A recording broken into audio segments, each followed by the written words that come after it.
Welcome to Burlap Teachers. Enjoy the video. Start now by choosing coloring pages with clear outlines and single-sided prints so you avoid bleed-through. If paper is thin, glue the page into the sketchbook or mount it on heavier stock. You should also pick a lay-flat sketchbook or open a spiral to work across the gutter. Next, arrange tools nearby: pencils for sketching, markers and watercolor brushes for color.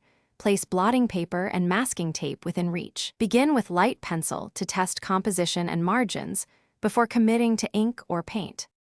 Once the page is secured, transfer the image using a light box or graphite transfer to keep original intact. Redraw freehand if you prefer expressive lines.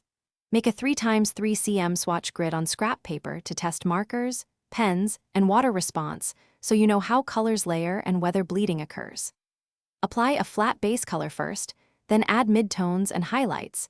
Make sure to let paint or ink dry between layers to avoid muddying. Adjust pressure and stroke direction to guide texture and depth.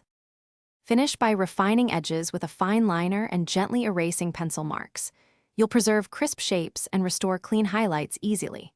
Once satisfied, protect the page by applying a light spray fixative or inserting tissue between pages to prevent transfer and smudging in the sketchbook.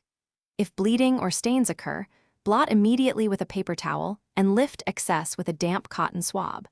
Once dry, relayer color sparingly and blend to hide disruption. If lines soften, retrace with a fine liner to restore contrast.